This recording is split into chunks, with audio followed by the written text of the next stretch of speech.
기도하시고 수요 성경 공부 시작하겠습니다.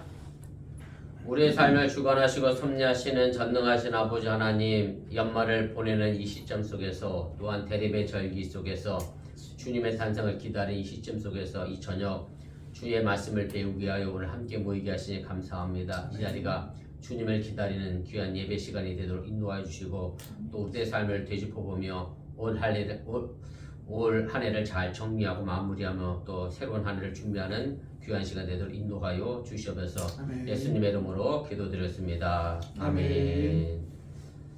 우리 380장 우리 찬송합니다. 380장입니다. 나의 생명 되신 주 주님 앞에 나아갑니다. 주의 흘린 보혈로 정케하사 받아주소서. 날마다 주를 찬송하겠네. 주의 사랑 줄로서 나를 굳게 잡아내소서. 괴로운 세상 지낼 때 나를 인도하여 주소서. 주를 믿고 나가면 나의 길을 잃지 않겠네. 날마다 주를 찬송하겠네. 주의 사랑 줄로서 나를 굳게 잡아매소서. 세상 살아갈 때에 주를 더욱 사랑합니다. 밝고 빛난 천국에 나의 영혼 들어가겠네. 날마다 주를 찬송하겠네. 주의 사랑 줄로서 나를 굳게 잡아매소서. 아멘. 우리 찬송 한 장 더 합니다. 384장입니다. 384장 우리 찬송 한 장 더 하겠습니다. 나의 갈 길 다가도록 예수 인도하시니 내 주 안에 있는 그 길 어찌 의심하리요. 믿음으로 사는 자는 하늘 위로 받겠네. 무슨 일을 만나든지 만사형통하리라. 무슨 일을 만나든지 만사형통하리라. 나의 갈 길 다가도록 예수 인도하시니 어려운 일 당한 때도 족하는 해주시네. 나는 심히 고단하고 영원 매우 가라나. 나의 앞에 반석에서 샘물 나게 하시네. 나의 앞에 반석에서 샘물 나게 하시네. 나의 갈 길 다가도록 예수 인도하시니 그의 사랑 어찌 큰지 말로 할 수 없도다. 성령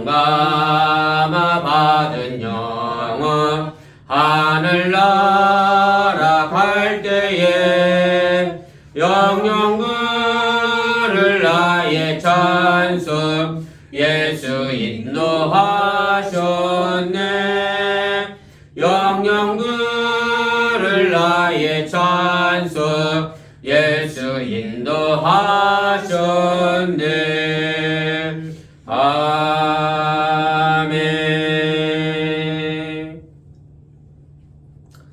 하나님 말씀 봅니다. 요한복음 6장입니다. 요한복음 6장 우리 22절 말씀에서부터 27절까지 말씀 보겠습니다. 우리 한 절씩 교도하시고 27절을 함께 읽겠습니다.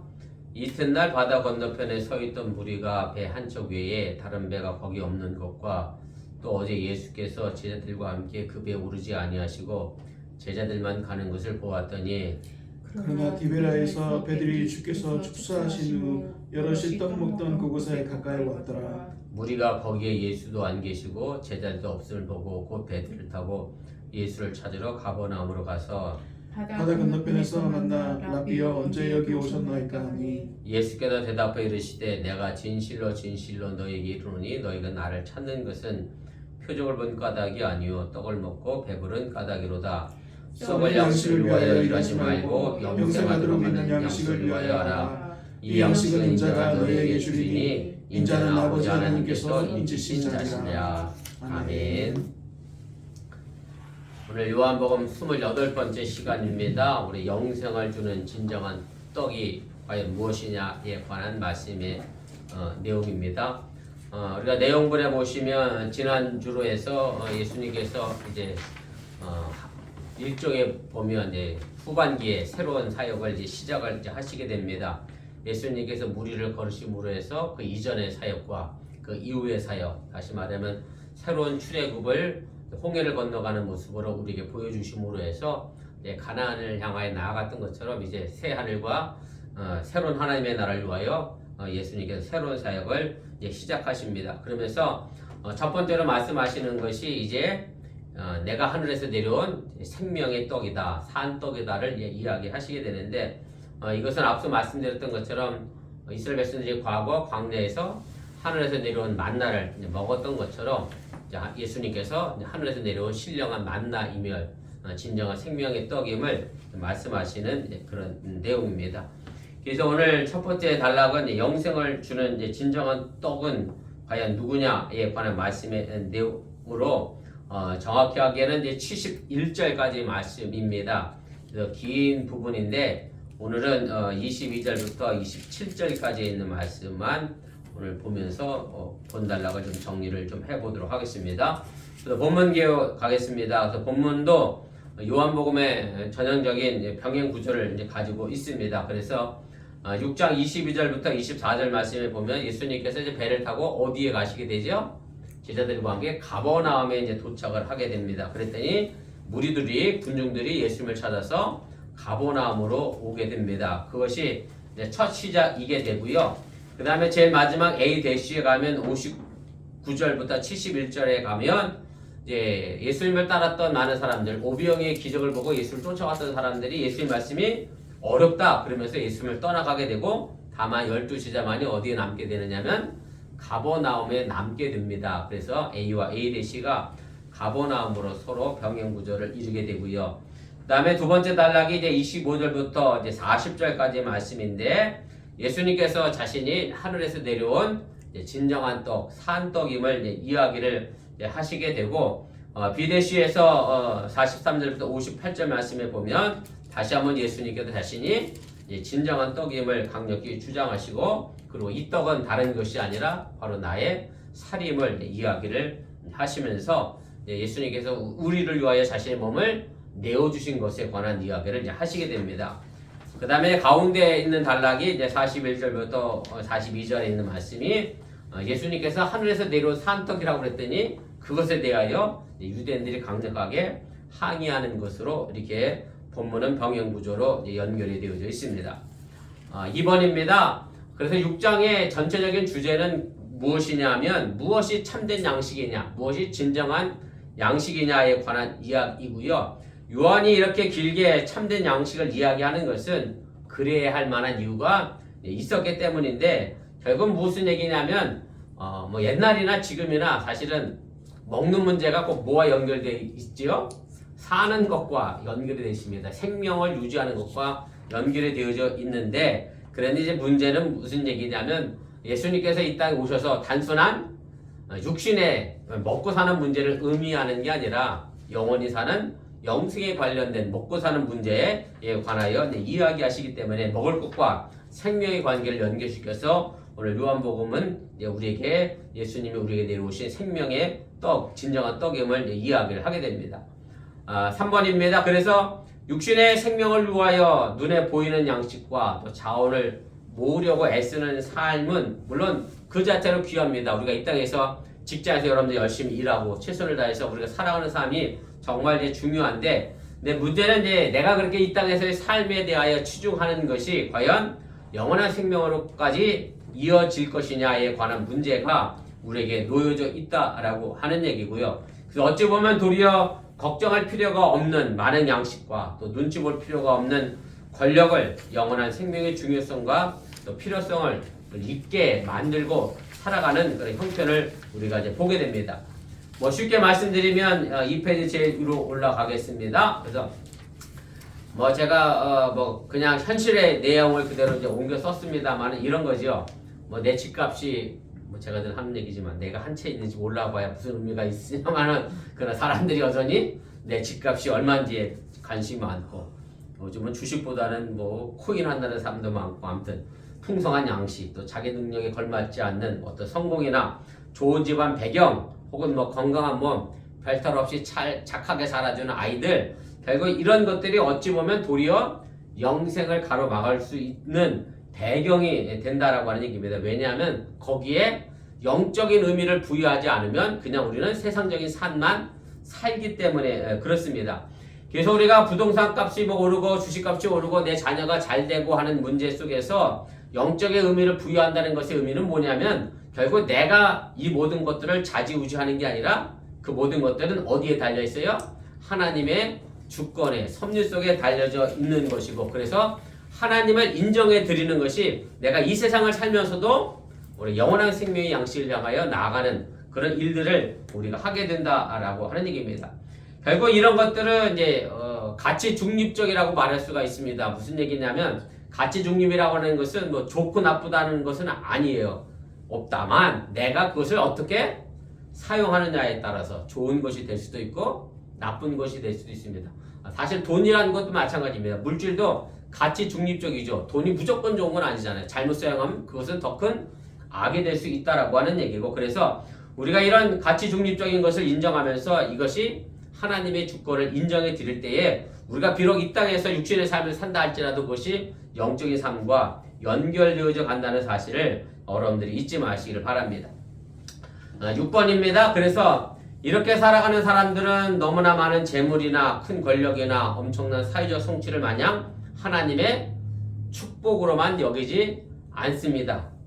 오히려 그 축복이 아니라 내게 그것으로 인하여 화가 될 수도 있기 때문에 그렇습니다. 또 반대로 내가 힘겨운 광야길을 걸어가고 어려움에 처했다 할지라도 하나님이 내게 저주를 내리셨다라고 생각하거나 하나님의 심판이라고 생각하지도 않게 된다라고 하는 얘기입니다. 그래서 우리가 하나님의 주권을 인정하게 되면 사실은 그것이 좋은 것이든 나쁜 것이든 간에 다 영적인 것과 연결시켜서 우리가 신앙생활을 하게 될 수 있다라고 하는 얘기고요. 7번입니다. 사실 이게 중요한 거죠. 무슨 얘기냐면 우리가 2000년의 교회 역사 속에서 교회가 가난해서 혹은 교회가 받기 때문에 순교해서 기독교가 사라지지는 않았습니다. 그런데 언제 기독교가 또 교회가 무너지게 되느냐면 물질적인 번성을 오직 하나님의 축복으로만 생각하게 될 때, 그래서 교회가 부유하게 될 때 교회는 무너지게 되고 신앙은 오히려 변질되어졌기 때문에 우리가 이 부분에 관하여 우리가 좀 깊이 생각해 봐야 한다라고 하는 얘기고, 그래서 오늘 본달락이 전해주고 있는 오늘 6장 22절부터 해서 71절까지 있는 말씀의 내용은 바로 그 부분에 관하여 진정한 산떡 생명의 양식이 과연 무엇이냐 이것을 우리에게 알려주는 그런 내용이라고 하는 것을 여러분들이 이제 기억하시기 바랍니다. 그래서 출애굽을 기념하는 절기인 유월절 가까이에 예수님께서 오병이의 기적을 일으키신 다음에 유대인들이 갈릴리 유대인들이 억지로 예수를 왕으로 삼으려고 했을 때 예수님은 홀로 산으로 떠나가셔서 하나님과 대면하는 시간을 갖게 되시고요. 그러고 나서 제자들을 먼저 갈릴리 바다를 건너가게 해서 가버나움으로 먼저 이제 도착하게 하시고 그리고 강풍이 부는 그 바다 위에 떠 있는 배 위에 예수님께서 오르심으로 해서 그 배가 목적지에 다 다다르게 하게 됩니다. 그래서 이 두 사건으로 해서 예수님께서 자신을 유월절을 완성해 나가는 새 이스라엘을 만들 새 출애굽의 메시아로 이제 후반부의 사역을 감당하시는 것으로 오늘 본달락은 그 서막을 우리에게 알려주고 있습니다. 10번입니다. 그래서 새 이스라엘의 백성 그리고 하나님의 나라의 백성에게 줄 양식은 결국 뭐냐면 입으로 먹는 양식이 아니라 영원한 생명이고 그 생명의 양식은 바로 예수님 자신이 유월절 어린 양이 되어서 죽음으로써 우리에게 마련해 줄 것임을 암시하고 계시는 것이 오늘 본달락의 말씀입니다.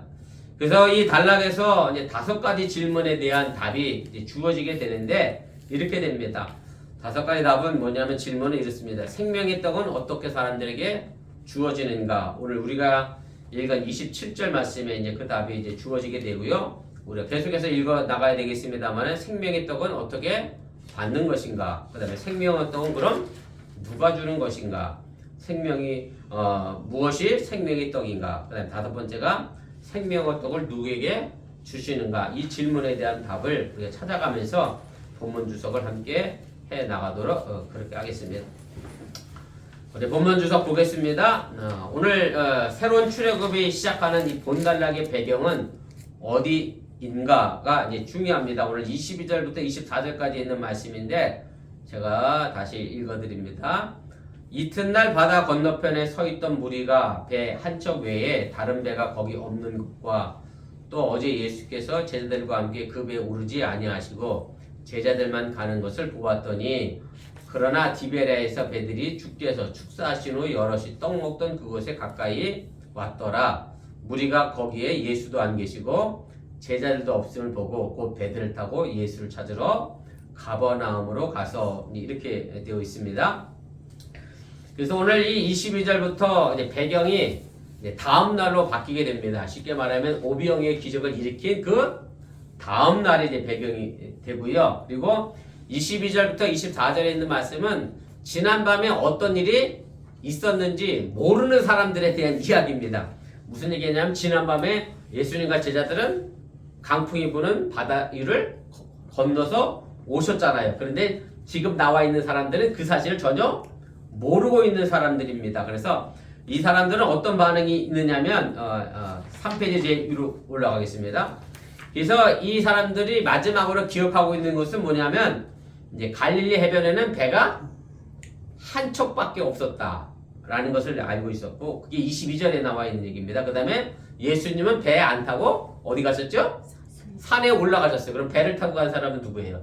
제자들이 배를 타고 출발했습니다. 요 3가지만을 이제 알고 있는 거예요. 그래서 이것이 사람들이 본 명백한 이제 사실이고 그런데 다음날 아침에 디베랴에서 몇 척의 배가 어디를 갔느냐면 예수님께서 오병이의 기적을 일으켰던 장소를 갔습니다. 왜 갔겠어요?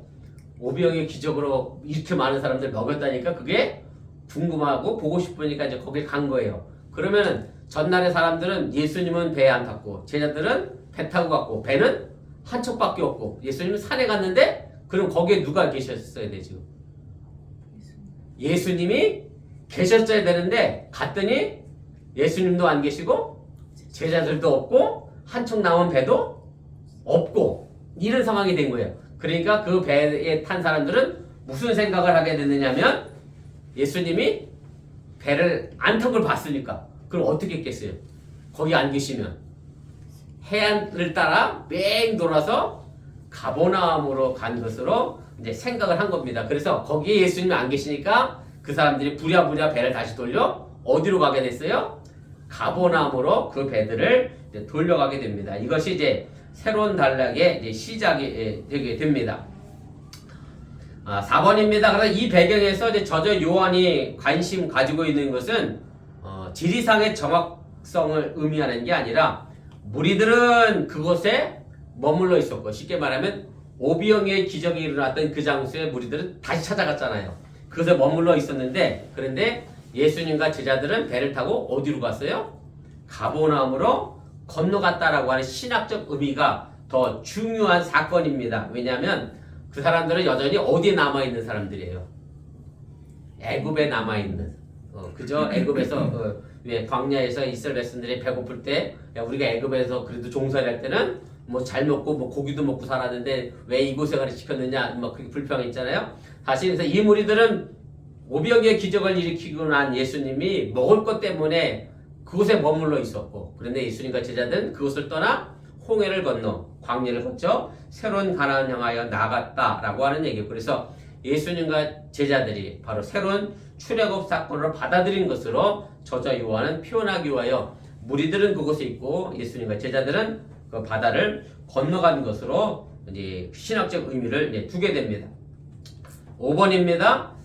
여러분들이 공간복음서하고 요한복음의 장소가 조금 이제 다르게 기록이 되어 있습니다. 무슨 얘기냐면 마가복음에 보면 예수님이 배를 타고 건너가서 제자들과 도착한 곳이 어디로 나와 있느냐면 제가 그 각주 1번에 달아드렸는데 마가복음 6장 53절에 보면 이렇게 돼 있어요. 건너가 배가 어디 됐어요? 게네사렛 땅에 이르렀다 이렇게 돼 있고요. 마태복음에도 보면 14장 34절 말씀에 각주 2번에 보면 그들이 건너가 게네사렛 땅에 이르렀어요. 그래서 배를 타고 건너간 게 어디냐면 게네사렛이라고 나와 있는데, 근데 요한복음은 지금 어디로 나와 있죠?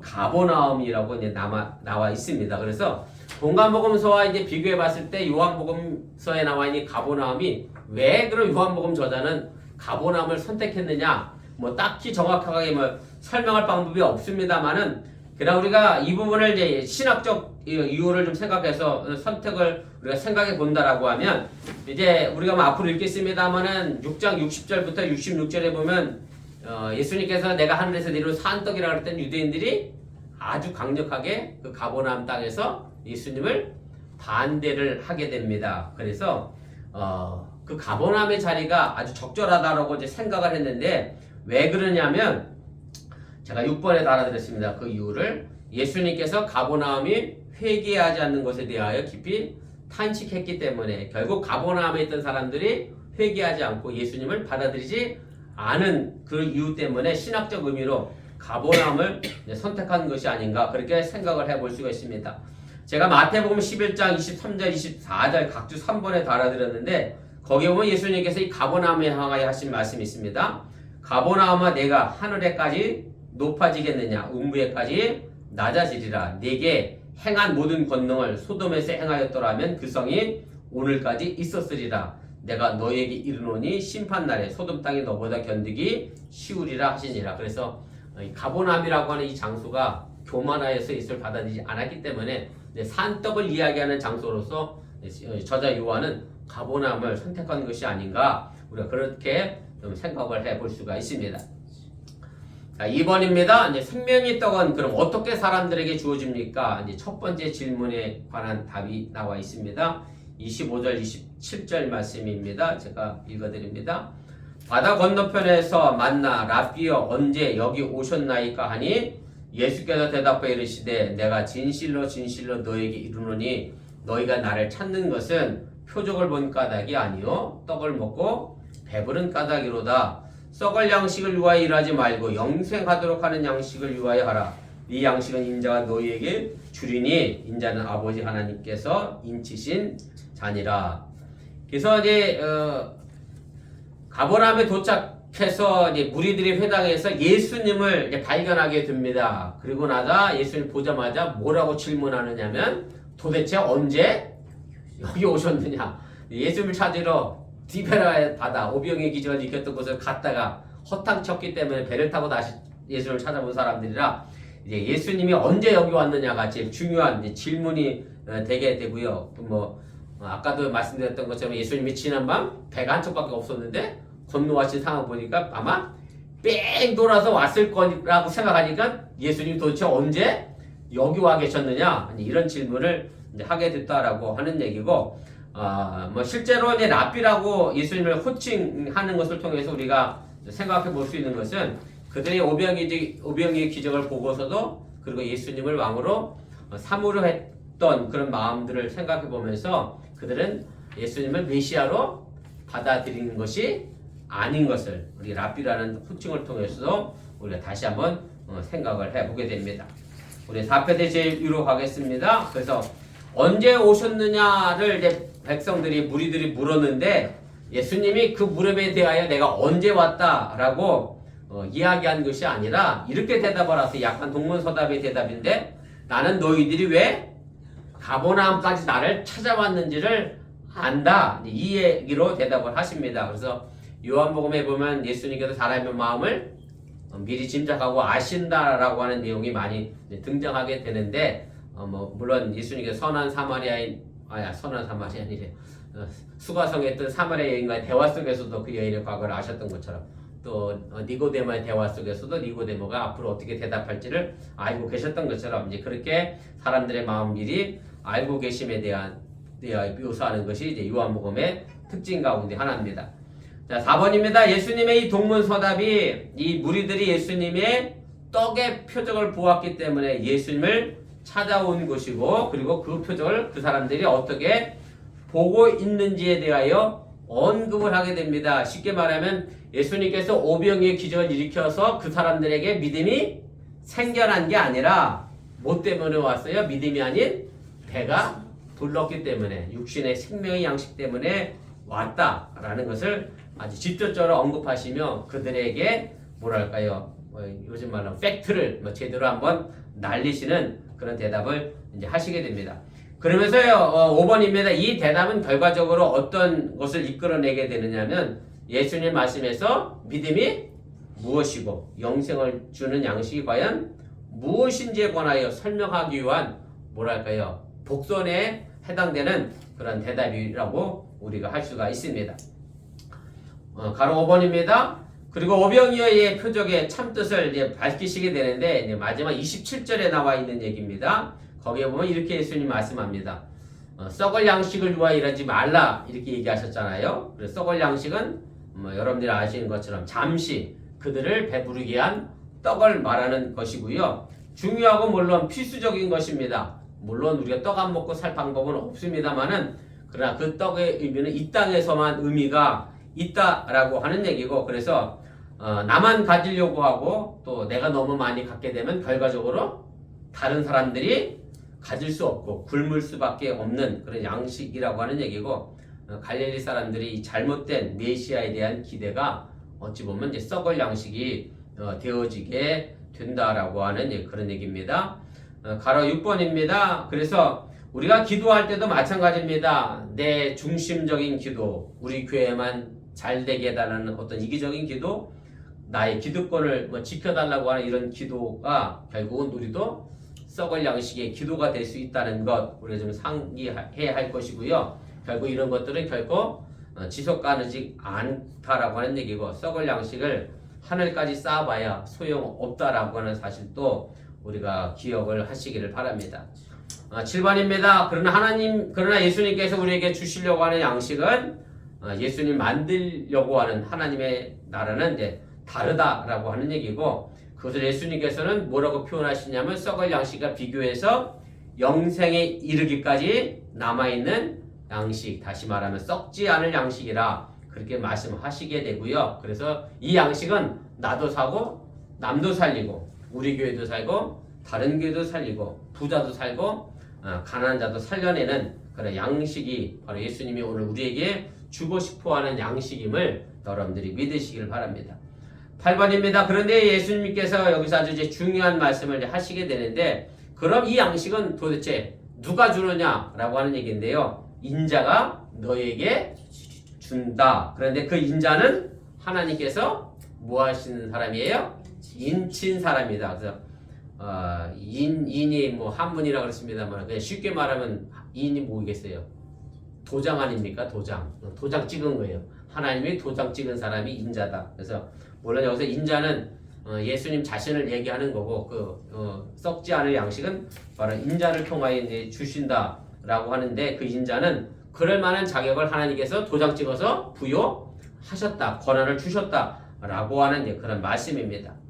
9번입니다. 그래서 인자는 예수님을 가리키게 되고요. 뭐 한문으로 얘기하면 사람 인자, 아들 자자, 뭐 영어 표현으로 얘기하면 son of man인데 정확히 얘기하자고 하면 영어 성경에 보면 거기에 관사, 정관사가 붙었어요. 더. 그래서 더가 붙었더니 어떤 특정한 인자를 가리키게 되는 거죠. 그 인자는 누구냐면 정확히 얘기하면 다니엘서 7장에 나와 있는 그 인자인데, 다니엘 7장에 보면 그 인자에 관하여 뭐라고 묘사하고 있느냐면 하나님께서 하나님의 나라와 권세를 유임해 주시고, 그리고 종말에 지극히 높으신 하나님의 성도들을 창조하시고 그들로 하여금 하나님의 나라와 영광에 참여하게 만들 그 인자를 설명하게 되고, 바로 그 인자가 예수님 자신이라고 오늘 이제 말씀하고 이제 계시게 됩니다.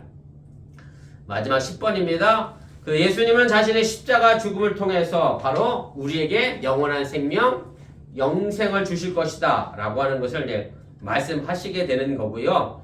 그래서 예수님께서 새로운 언약의 제사에서 6월절 어린 양으로 죽이심을 당함으로 해서 십자가 사건이 결국 예수님의 6월절 어린 양의 죽음의 사건이고, 그리고 6월절 어린 양의 뼈가 안 꺾였던 것처럼 예수님도 십자가상에서 뼈가 꺾이지 아니하셨다라고 이제 증언을 하게 되죠. 그래서 예수님 자신이 새 언약의 제사에서 6월절 어린 양으로서 이제 죽임을 당함으로 해서 우리에게 영원한 생명의 양식을 주실 것임을 이제 말씀하고 싶으셨던 것이고, 결과적으로 예수님처럼 우리가 십자가의 삶을 살아갈 때, 또 물질에 대해서 우리가 십자가의 삶을 살 때, 또 권력에 대해서 십자가의 삶을 살 때 우리는 바로 영생할 수 있게 된다라는 것을 여러분들이 기억하시면서 오늘도 주님께서 우리를 위해 내어주신 그 십자가의 삶을 또한 우리가 함께 닮아가며 살아갈 수 있기를 주님의 이름으로 간절히 축복을 드립니다. 아멘. 우리 잠깐 말씀을 기억하며 1분 정도 합심해서 함께 기도하도록 하겠습니다. 오늘 예수님께서 하늘에서 내려온 진정한 떡, 산떡에 관한 이야기를 하시는 서론 부분을 우리가 잠시 함께 말씀을 나눴습니다. 많은 무리들은 예수님을 열심히 찾아왔던 이유가 예수님께서 자신들을 배부르게 했기 때문에 예수님을 찾아왔습니다. 그러나 우리는 예수님의 배부른 세상에 썩을 양식에 관련된 의미가 아니라 정말로 썩지 아니해야 될 믿음의 삶의 길들을 향하여 우리가 나아갈 수 있기를 바라고, 예수님께서 이 땅에 오셔서 십자가의 죽음을 통하여 우리에게 생명의 양식을 주셨던 것처럼 우리가 그 생명의 양식을 가지고 나도 살고 남도 살려내는 그런 십자가의 삶을 또한 우리가 살아갈 수 있기를 바랍니다. 잠시 함께 기도하겠습니다. 사랑의 하나님, 오늘 시간에 부족한 중에 잠시 말씀을 전했습니다. 행여 잘못 전한 것이 있으면 저들 마음과 생각을 허락되게 도와주시고, 하나님 말씀이 저들 마음을 굳게 잡아 저들 삶을 잘 잡을 수 있도록 인도하시고 함께하여 주시면서 오늘 많은 무리들이 예수님을 찾아왔습니다. 그리고 그들이 찾아왔던 이유는 자신들의 배를 배부르게 했기 때문에, 썩을 양식 때문에 예수님을 찾아왔습니다.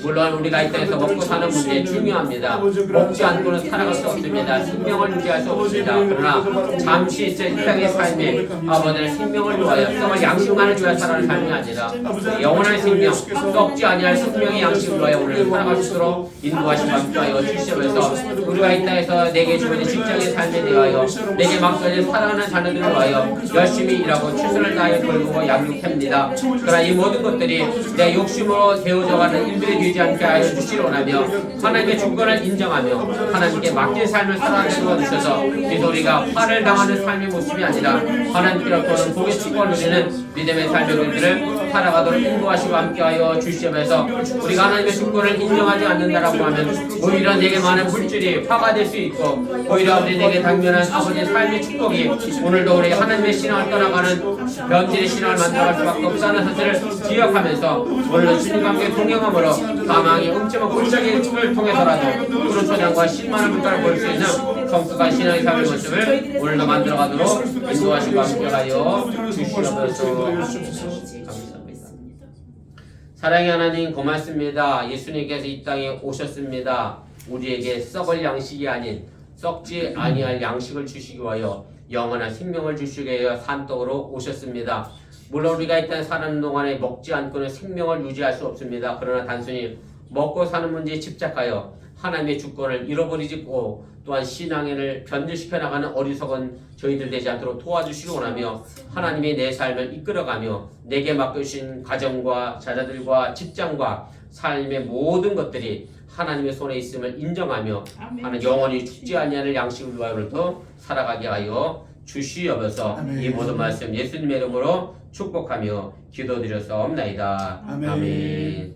하늘에 하늘에 계신 계신 우리 아버지여 이름이 거룩히 여김을 받으시오며 나라의 마옵시며 뜻은 하늘에서 이루어진 것 같이 땅에서 이루어지이다. 오늘날 우리에게 일용할 양식을 주옵시고 우리가 우리에게 죄진 자를 사하여 준 것 같이 우리 죄를 사하여 주옵시고 우리를 시험에 하지 마시옵고 다만 하기서 없옵소서. 대개 나라와 권세와 영광이 아버지께 영원히 있사옵나이다. 아멘. 감사합니다. 성경 공부를 마쳤습니다.